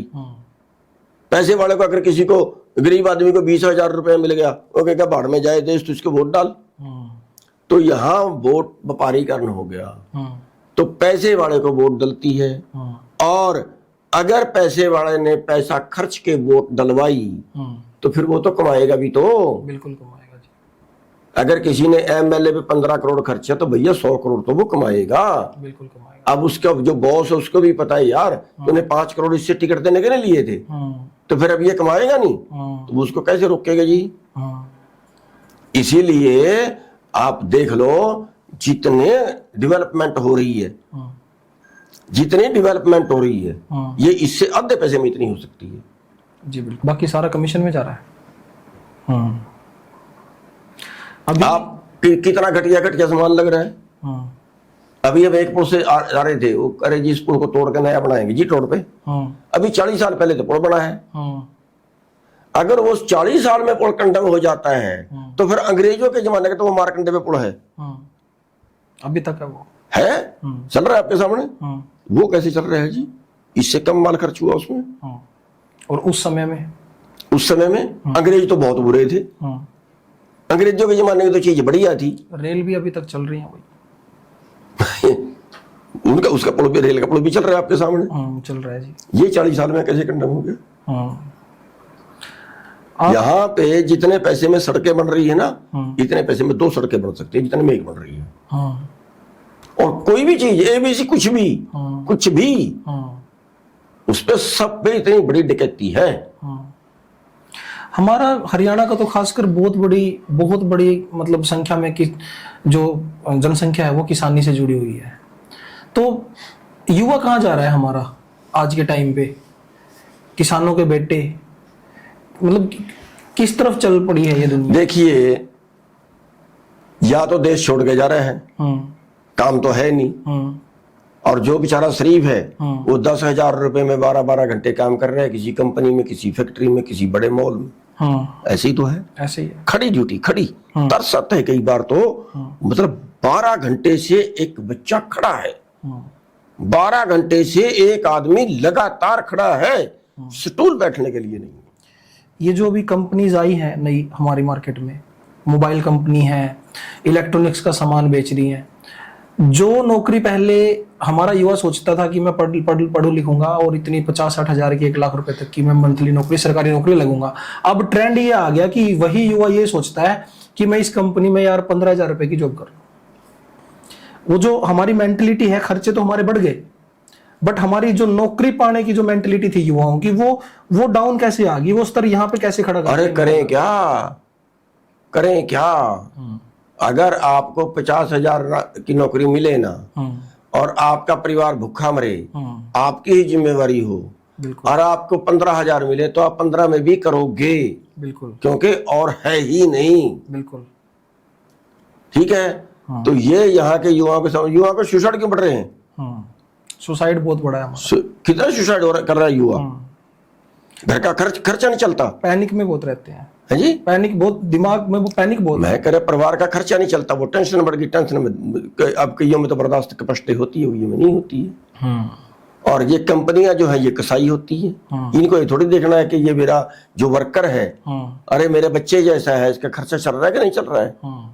तू तो अरबपति है, तो इसकी 2,000 5,000 और बढ़ा दे भाई। आपने देखा होगा कोरोना टाइम में फैक्ट्री वाले ने शटर डाउन कर दिया रात को, सवेरे मजदूर बाहर के बाहर, किसी को खाना दिया? किसी फैक्ट्री वाले ने? फैक्ट्री वाले, गुरुद्वारों ने लंगर लगाए, लोगों ने लंगर लगाए, बिल्कुल, है जी। जिस फैक्ट्री के पास वो मजदूर काम कर रहे थे, उस फैक्ट्री ने क्या मदद की उसकी? फैक्ट्रियों का तो ये हाल होता है जी, जितनी बड़ी कंपनियां फैक्ट्री है किसी रोड पे, उसके बाहर आपको कोई पानी का मटका या कोई वाटर कूलर नहीं मिलेगा, वो पानी भी नहीं पिलाएंगे किसी को। गेट बंद है तो बंद है। उनकी बात कोई मतलब एक हिसाब से चले तो कोई समझ में बात आती है। ये थोड़े यार, एक गरीब आदमी को भी आदमी उसकी जेब से भी 2,000 निकाले, बिल्कुल, उसकी जेब से भी 2,000 निकाल के अपने जेब में डाले। यार कैसे, क्या इंसान की जामे में है या क्या दुनिया होगी, क्या सोच होगी? मैं तो हैरान हूं उनसे। और इसके साथ मैं किसान जो हैं हमारे या जो युवा हैं, आपका उनके लिए आज के समय को देखते हुए जो हालात चल रही हैं, क्या संदेश है? क्या भैया मेरे दिमाग में तो एक बात आई है, हाँ जी, कि यहां सारे वर्ग दुखी हैं। हम तो कहते हैं ना किसान दुखी है, लेकिन मेरे दिमाग में अभी ये बात आई है कि नया अकेला किसान दुखी नहीं है, ये तो सारे दुखी है। और सारे दुखियों को एक जगह कैसे इकट्ठा करें, मैं तो इस बात पे काम करना सोच रहा हूं। चाहे उसमें बेरोजगार हैं, चाहे उसमें दुकान वाले हैं, चाहे उसमें आड़ती हैं, चाहे उसमें तबाह हुए छोटी इंडस्ट्री है। छोटे काम तो सबके खत्म हो गए ना, बिल्कुल। जो ऊपर वाले हैं वो नीचे से खाना शुरू किया। ठीक है, अब की बार 1 करोड़ लोगों को खाया, अगले साल 2 करोड़ लोगों को खाया, अगले साल वो गिनती 5 करोड़ होगी। ऐसे बढ़ते बढ़ते 23 करोड़ तो ऐसे हो गए जिनको 2 टाइम की रोटी नसीब नहीं है भारत में, महान भारत में। 23 करोड़ 2 टाइम की रोटी नसीब नहीं है उनको। आज हमारे कैसे बचेगा देश? और इसी देश के अंदर आज 9 लोगों के पास कहते हैं समानता का अधिकार है। कहते हैं किसी टाइम में कहा था कि बड़े जिम्मेदारों की जमीनें छीन के मजदूरों को बांटो। 50 करोड़ लोगों के बराबर, अब तो ज्यादा होगी, मैं तो 2 साल पहले के आंकड़े दे रहा, 50 करोड़ लोगों के बराबर संपत्ति 9 लोगों पे है। 9 लोगों पे अगर उनके सारे परिवार को 2-2 हजार के नोट गिनने पे लगा दिया जाए, वो 24 घंटे गिने तो अपनी रोज की कमाई गिन नहीं सकते। बिल्कुल नहीं गिन सकते। ठीक है ना? तो कहाँ खा के मरेंगे उसको? हजार करोड़ की एक दिन की कहाँ खा के मरेंगे उसको? अभी नीतियां बढ़ी रही हैं, टाइट ही अभी 1 रुपया किले पे जमीन बेच दी जाती है उनको। यहाँ तो 100 गज का प्लाट नहीं देते मजदूर आदमी को, उसको देने के लिए चिल्लाते हैं 100 गज का प्लाट। और वहां पे जो है वो 1 रुपए किले में जमीन दे दी गई।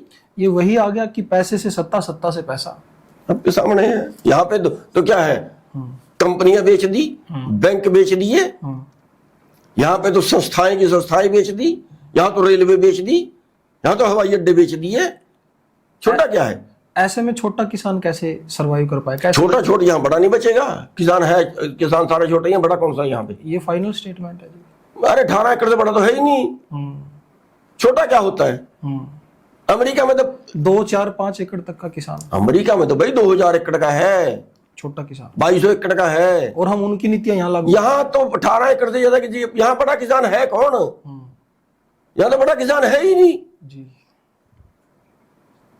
यहाँ तो खेती एक रोजगार है। 18 एकड़ का भी कितना बड़ा किसान मानते हो?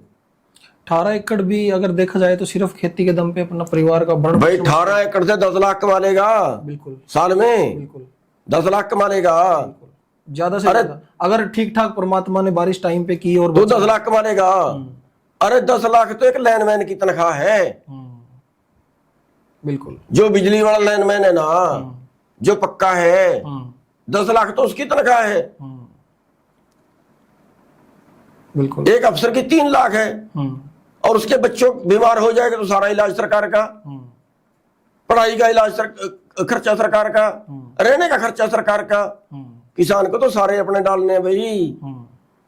बड़ा किसान है कौन यहाँ? बिल्कुल। तो आपके अनुसार जो हमारे किसान हैं या जो युवा हैं, उनको ये समझना चाहिए कि आप किस कार्य में हो, अभी क्या काम कर रहे हो आप, और अपने नेताओं का साथ देना चाहिए और मिलजुल कर आगे बढ़ना चाहिए। यही जो निष्कर्ष है वो मैं मानता हूं कि निकला है। देखिए, सरकार में बड़े अर्थशास्त्री हैं जी, उनका मानना ये है कि अगर जनता के पास पैसा हो गया तो जनता बोल लेगी। शिक्षा होगी तो भी बोलेगी, तो भी बोल लेगी। ठीक है। और इसलिए शिक्षा भी नहीं होनी, वो भी अनपढ़ रहे, और पैसा भी नहीं होना चाहिए।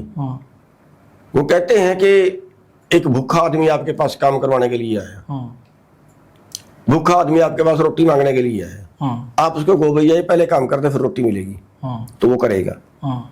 अगर आप उसको पहले रोटी खिला दो फिर कहो ये करेगा, वो कर नहीं करेगा। फिर नहीं करेगा। ये उदाहरण देते हैं वो सरकार में बैठे लोग, यहाँ के जो हमारे मनोवैज्ञानिक अर्थशास्त्री वो ये उदाहरण देते हैं।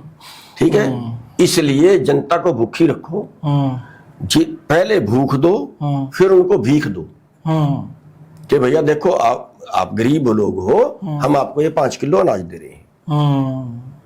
पहले उनको भूख दो, फिर उनको भीख दो, और वो भीख पे एहसान मानने के देखो कितनी अच्छी सरकार है यार। और मान रहे हैं लोग, घर बैठे 5 किलो अनाज दे रही है। मान रहे हैं लोग, मान रहे हैं ना, मान रहे हैं। बस यही फार्मूला है कि पहले उनको गरीब करो, गरीब करके फिर उनको दान करो। और वो ये भूल गए कि भले मानसो ये तुम्हारी प्रॉपर्टी थी, तुम्हारा कमीज पजामा उतार के तुम्हारे को कच्छा दे दिया। हाँ जी। और वो कह रहे हैं बस शुक्र है तेरा, उन्हें कच्छा तो दे दिया। हाँ बिल्कुल। तो आपने इतना कीमती समय हमारे लिए निकाला जी, और मैं आपका तहे दिल से शुक्रिया करता हूं। और हमारे दर्शकों को भी मैं ये कहना चाहता हूं, खासकर जो हमारे किसान हैं, चाहे 1 एकड़ का किसान है या कोई किसानी नहीं भी करता, आप आपके मुद्दों को समझिए, आपके बच्चों के मुद्दों को समझिए। आपके लिए जो लोग संघर्ष कर रहे हैं, वो आपके नेता, वो आपके लिए संघर्ष करने वाले लोग क्या चाहते हैं, वो क्या, किस लिए वो अभी फील्ड में है। देखिए, राजनीति के ऊपर किसी का हक नहीं है। राजनीतिक हर इंसान होता है और हर इंसान को राजनीति करनी भी चाहिए, पर हमें यह समझना चाहिए हमारे हक क्या हैं, हमारे मुद्दे क्या हैं, और हमारे लिए सही लोग कौन हैं। तो आपने हमारे लिए इतना कुछ किया है जी, किसानों के लिए इतना कुछ किया है। एक्चुअली ना तो मैंने आपके लिए को टाइम दिया जी, और ना किसानों के लिए कुछ बहुत लंबा चौड़ा किया जी। मैंने तो जो भी किया वो अपनी इंसानियत समझ के किया जी, अपना दीन धर्म समझ के किया कि मेरे को ये करना चाहिए। कोई गरीब है, कोई वैसा है, उसके लिए जितना, देखिए परमात्मा मेरे को ऐसा भी बना सकता था कि मैं कुछ भी करने काबिल ना हूं। जैसा मैं हूं ऐसा मैं खुद थोड़ा ही बना। मेरे तो इसमें कोई गुणवत्ता नहीं है। ठीक है। ये तो ऊपर वाले ने मेरे को ऐसा बना दिया।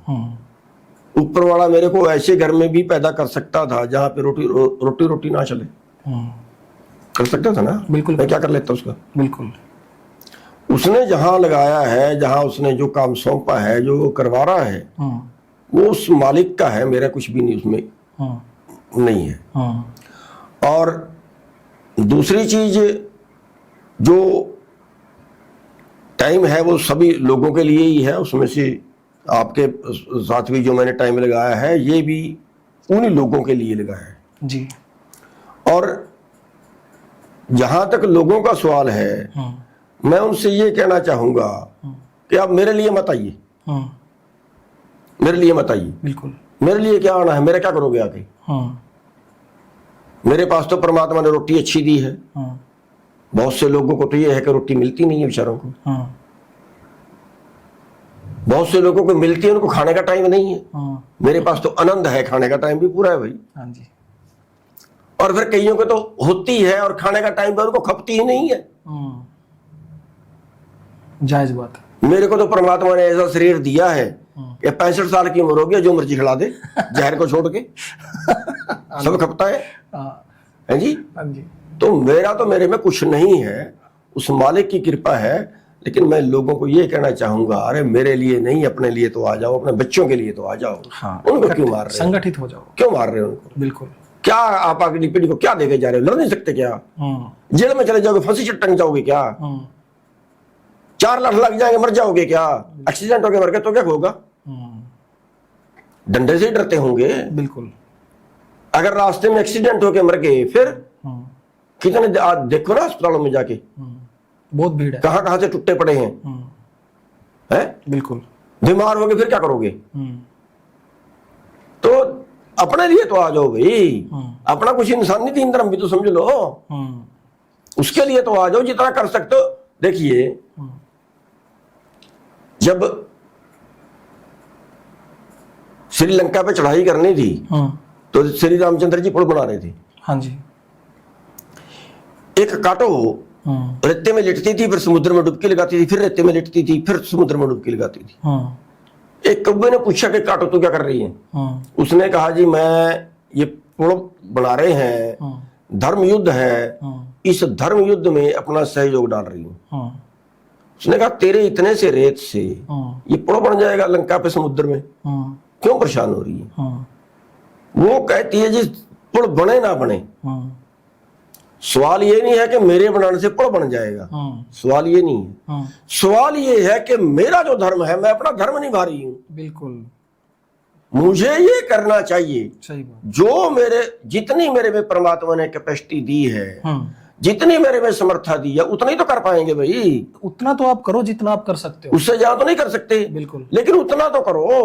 उतना तो आप करो जितना कर सकते हो, ठीक है, उतना योगदान तो आप दो। हाँ। तो ऐसे ही जो मैं लोगों को ये कहना चाहूंगा, अरे भाई तुम कुछ नहीं कर सकते यार, हाँ, तुम कम से कम जाके जहां धरना होता बैठ जाओ, बिल्कुल, जहां रैली होती है चले जाओ। हाँ, अरे वहां 1 घंटा लगा दो भाई। हाँ, अरे आपकी जो नेक कमाई है उसमें से किसी कहीं जो खर्चे होते हैं यूनियनों के, उसमें से 10 रुपए दान कर दो हाँ, बिल्कुल, लोगों के लिए। बिल्कुल, कुछ तो कहीं भाई संस्थाएं चलानी हैं, अब लोगों से चलेंगी। हाँ, अब जब या तो देखो, या तो सरकार ठीक कर दे हाँ, या फिर जनता उनसे ठीक करवा ले, दोनों रास्ते हैं। हाँ, हाँ, तीसरा रास्ता तो है ही नहीं। बिल्कुल, तीसरा रास्ता नहीं है। सरकार ठीक करती नहीं, जनता करवाती नहीं, फिर तो वही मरेंगे ही। हाँ, अभी एक सवाल और कई बार आता है जहन में, कई लोगों के आता है, बैठते हैं, बातचीत होती है, तो ये होता है जब किसान आंदोलन था हमारा, जो मोर्चा एसकेएम दिल्ली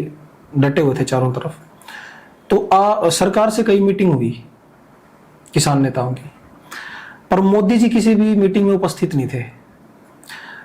ऐसा पहली बार देखने को मिला है कि किसान मोदी जी से या फिर प्रधानमंत्री से, देश के प्रधानमंत्री से मिलने के लिए दिल्ली गया हो इतनी बड़ी मात्रा में, और प्रधानमंत्री ने इतनी मौतें होने के बाद भी मुलाकात ना की हो किसानों से। यहाँ तक कि सत्यपाल मलिक जी जो हमारे राज्यपाल रहे हैं जम्मू कश्मीर के, उनका तो ये भी बयान आया था कि मैंने खुद मोदी जी को बोला था कि देखो ये किसान है, सिख है, इनको ना डराया जा सकता ना हराया जा सकता। तो मोदी जी ने जवाब दिया था कि मेरी वजह से नहीं मरे। तो ये प्रकरण क्या है, ऐसा क्यों हुआ, क्यों मुलाकात पीएम ने नहीं की? नहीं, वो तो उनका अहंकार था, अहंकार था। और दूसरी चीज उनको माननी नहीं थी बात। अगर तो सरकार का मानने का मन बन जाता फिर तो प्रधानमंत्री जी मुलाकात करते जी, फिर उसमें ये दिखाते कि ठीक है जी अब हमारे बीच में ये समझौता हो गया है। अगर नीचे कहीं बात फाइनल होती फिर वो शायद मीटिंग बुला भी लेते। अब जो नीचे ही फाइनल नहीं हुई, नीचे ही मीटिंग बंद हो गई आखिरकार आके, तो फिर मोदी जी बुलाते भी क्या। चलो, आपने इतना समय दिया जी किसानों के लिए, यहाँ के लिए। मैं आपका बहुत तहे दिल से बहुत शुक्रिया। नहीं, हम भी आपके तहे दिल से धन्यवादी हैं कि आप उन लोगों के लिए काम करो जिनके लिए कोई चैनल नहीं करते। जी बिल्कुल। क्यों, ये भी एक धर्म है जी। जहां भाई बैठ के आप काम कर सकते हो, वहीं बैठ के उस परमात्मा को याद करके इस जनता के लिए, उसी पर जनता के परमात्मा का रूप ही होती है जनता, बिल्कुल, उसके लिए काम करेंगे तो रहेंगे तो वहां जहां ऊपर वाला रखेगा, बिल्कुल रहेंगे तो वहां। और अब ये जो है तमा है पैसे कमाने की होड़ लग रही। अरे कमाओगे क्या, आपको खाने का तो टाइम नहीं। अब जो बड़े बड़े लोग हैं तो उनको तो रोटी खाने का तो टाइम नहीं, उनको बेचैन, रात को नींद नहीं आती, रात को गोलियां खा के सोते हैं। मेरे को दिन में सुला ले, दिन में भी सो जाऊंगा, रात में भी सो जाऊंगा। बहुत बहुत धन्यवाद जी। Thank you. बहुत बहुत